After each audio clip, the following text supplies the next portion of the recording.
Bienvenue dans votre magazine. Elle s'appelait Camélia, elle avait 17 ans et la vie devant elle. Mais le 13 janvier dernier, la souffrance est telle qu'elle met fin à ses jours. Lycéenne en classe de terminale, Camélia se disait victime de harcèlement scolaire depuis décembre 2025 à Mitry-Mory, la commune où elle vivait. L'émotion est toujours aussi grande. Anthony Joly. 10 jours après le suicide de Camélia, l'atmosphère est toujours empreinte du drame à Mitry-Mory. Les fleurs et les petits mots devant le lycée où elle était scolarisée, la voiture de police en stationnement et les pensées des élèves, toutes tournées vers la jeune fille. De se dire que ça arrive dans notre lycée aussi proche de nous, alors qu'on pensait que ça arrivait qu'aux autres, ça fait bizarre. Ça a été un choc pour l'ensemble du lycée. On essaye de reprendre un peu à la normale, mais c'est compliqué quand même, parce que même les profs sont chamboulés. Le 13 janvier, Camélia, 17 ans, met fin à ses jours dans cette gare. L'élève de terminale se disait victime de harcèlement scolaire depuis plus d'1 an. Le jour du drame, Camélia est reçue par le proviseur pour parler de ses problèmes. D'après le journal Le Parisien, voici les messages qu'elle envoie à sa mère après l'entretien. Ils ont dit que c'est moi la fautive et que j'aurai une sanction disciplinaire. Je t'aime de tout mon cœur. Il a dit que je me victimise. 45 minutes après, la jeune fille se suicide. Une enquête a été ouverte. La famille a porté plainte contre le proviseur et les harceleurs présumés. Au-delà du lycée, c'est tout Mitry-Mory qui est chamboulé par cette mort soudaine. La famille de la jeune fille venait souvent dans cette boulangerie. Alors pour témoigner son soutien, le gérant offre des friandises et une baguette de pain à chaque client.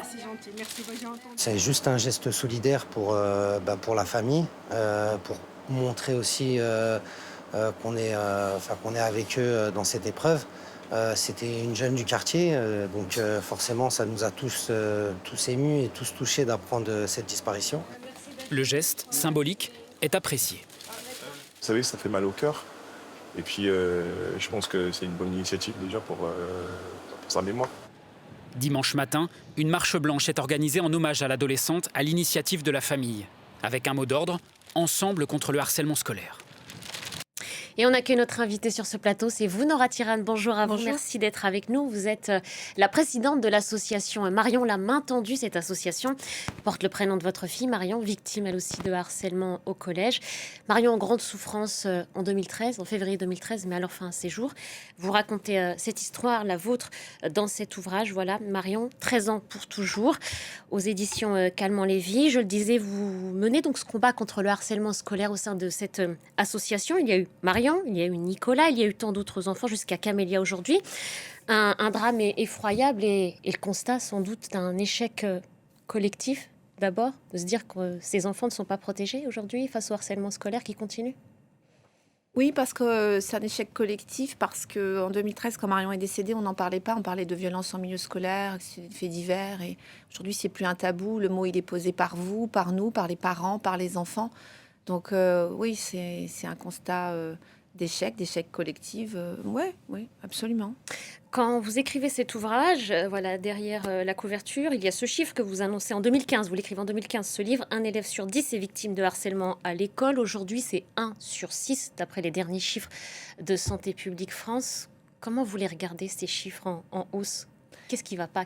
Mais déjà, en 2015, moi, je reprenais les chiffres du ministère de l'Éducation nationale qui nous indiquait que 10% des enfants étaient victimes de harcèlement, soit plus d'1 million d'élèves, hein, tout de même.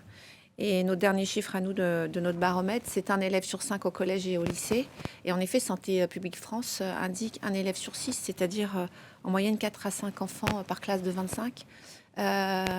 Donc ça veut dire que je ne dis pas qu'à l'époque, je dis pas que les chiffres ont augmenté, mais je pense que c'était pas mesuré comme on le mesure aujourd'hui avec la connaissance du sujet, parce que c'est difficile pour un enfant de dire qu'il est harcelé alors qu'il ne connaît pas la définition et qu'on lui a toujours dit que c'était des jeux d'enfants, que ça allait passer et que ça n'était pas grave. Donc aujourd'hui, je pense que la parole elle s'est libérée.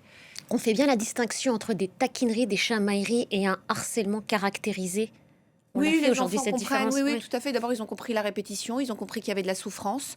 Ils minimisent toujours les enfants. Ce sont mes amis. C'est pour rigoler parce qu'ils sont dans le déni et puis ils veulent garder leur amitié. Non, ils ont bien conscience que dans notre enquête, on interroge aussi pour la première fois des harceleurs en leur demandant pourquoi tu t'es mis dans ce groupe, parce que c'est une dynamique de groupe. À l'époque, on ne savait pas que c'était une dynamique de groupe. Donc les enfants disaient c'est mon copain, c'est plus mon copain. Donc ils confondaient harcèlement et conflit, parce que des conflits, il y en a. Et voilà, oui, aujourd'hui, ils le savent très bien. Et on sait aujourd'hui que 2 tiers des harceleurs sont d'anciennes personnes victimes. Ça veut dire que comme on ne les a pas pris en charge, eh bien à un moment, la meilleure défense, c'est parfois l'attaque. Et l'appartenance au groupe à partir du collège est plus forte que l'empathie qu'on peut avoir pour son semblable. Et on vient à la famille de Camélia. Sa maman, son oncle ont pourtant dit qu'ils avaient tout bien fait. C'est-à-dire que des courriers avaient été envoyés, des alertes avaient été émises. On sait d'ailleurs à travers les derniers échanges que Camélia a eu avec sa maman, que tout avait été fait. Et pourtant, à la fin, cette jeune fille met fin à ses jours, plutôt à ses souffrances. Qu'est-ce qui va pas? Qu'est-ce qui dysfonctionne d'après vous dans les écoles? On sait que des dispositifs ont été mis en place. On a parlé du dispositif phare déployé depuis 2022. Est-ce que ça marche? D'abord, vous avez suffisamment de connaissances là-dessus. Est-ce que ça marche? Est-ce que c'est installé dans toutes les écoles ou pas? Alors, Alors pour les parents, oui, ils ont fait ce qui semblait devoir être fait, comme tous les parents, hein. Donc moi, je dirige une association. Donc on forme à la fois des enseignants, des élèves en France et à l'étranger pour déployer ce programme phare, mais plus encore. Les parents connaissent bien le protocole, donc d'un point de vue de communication institutionnelle, ça y est, ça fonctionne. Mais à un moment, ça déraille. C'est-à-dire que l'enfant, une fois sur deux, n'en parle jamais. Et là, il a la chance. Les parents, je dis, c'est une chance d'entendre son enfant qui nous dit je subis ça. Ça veut dire qu'on peut actionner le protocole. Et qu'à un moment, la parole de l'enfant et la parole de la famille n'est pas comprise. Par qui? Parfois par les membres de la communauté éducative. Alors non pas parce que c'est intentionnel, en disant j'ai pas envie de les écouter. C'est parfois par méconnaissance du phénomène. On a aussi les enseignants qu'on interroge dans chacun de nos baromètres et le chiffre ne baisse pas. 65% disent qu'ils ne sont pas formés et qu'ils sont démunis face à ce phénomène. Donc c'est parfois une méconnaissance du sujet. Aussi parce que nous, les adultes, de manière générale, on ne se met pas à hauteur d'enfant, on minimise. Mais pour un adulte, on ne dira jamais c'est une petite gifle, c'est une petite violence conjugale, c'est un petit viol. Mais pour les enfants, comme il dit souvent, c'est pas parce qu'on est petit qu'on a des petits soucis. Et puis souvent, les enfants, comme je l'écrivais dans Marion 13 ans pour toujours, je crois qu'à un moment, ils ont ce que j'appelle le courage du désespoir. C'est-à-dire qu'ils mettent, je vais être émue, parce que c'est compliqué quand même d'être porte-parole d'une association et de parler de décès. Moi, je suis là pour sauver des vies à mon humble niveau.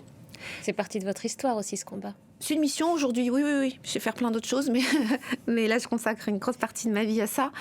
C'est que nos enfants, ils nous le disent parce que par exemple, moi, je pars à l'étranger lundi, former des élèves ambassadeurs dans un lycée français de l'étranger et tous les autres, ils disent, avec vous, on peut le dire parce que on l'a dit et on nous a pas cru.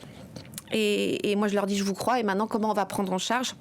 Donc, cette souffrance de nos enfants, il faut la comprendre, il faut l'accompagner, il faut la prendre en charge. Qu'est-ce qui dysfonctionne? C'est que d'abord, il n'y a pas de sanction. Et la sanction a la valeur de réparation pour la personne victime et aussi pour les auteurs. Et pourtant, depuis 2022, Nora Tirane, le harcèlement scolaire est considéré comme un délit. Oui, donc on avance. Oui, mais pardon d'être un peu radicale. C'est la loi, en tout cas. Oui, la loi, elle empêche aussi les viols, les féminicides, elle empêche les cambriolages. Moi, quand je dis aux enfants, voilà ce que dit la loi, mais je ne peux pas dire qu'elle les protège aujourd'hui. Il n'y a quasiment pas de condamnation. Les faits ont eu du mal à être caractérisés. Donc, ce que je veux dire, c'est que les parents ont fait ce qu'ils avaient à faire. Et justement, c'est terrible parce que nous, parents, on culpabilise quand ça dysfonctionne parce qu'on se dit, j'ai pas été convaincant, j'ai pas réussi à l'accompagner. Et les enfants, il faut continuer à en parler. Et le programme phare, oui. Moi, j'y ai participé dans l'élaboration. On l'a élaboré, imaginé pour les écoles primaires et les collèges. Jamais pour les lycées. C'est-à-dire quand le lycée, c'est quelque chose de particulier. Le collège, c'est un collège unique. Donc je ne peux pas vous dire que ça fonctionne dans les lycées, puisqu'on l'a testé dans les collèges, que ce système n'a pas été évalué et que c'est un dispositif qui doit permettre surtout aux enseignants d'être formés. Et quand vous posiez la question au début, est-ce que tous les établissements l'ont? Non. Peut-être qu'au moment où je vous parle, oui, et demain, non, parce que c'est mouvant, parce que les personnels bougent, parce que ça manque de formation sur le terrain, parce qu'il n'est pas complètement développé avec les parents ambassadeurs. Donc il faut arrêter de dire 100% des établissements, parce que vous savez, dans la vie, il n'y a rien de plus déceptif qu'une fausse promesse et une surpromesse. Mais il faut continuer à en parler. Je dirais aux parents, tous les parents et ceux de Camélia et tous les autres, que vous n'y êtes pour rien, que la culpabilité va vous accompagner longtemps, vous serez en deuil illimité, mais qu'un jour la lumière revient.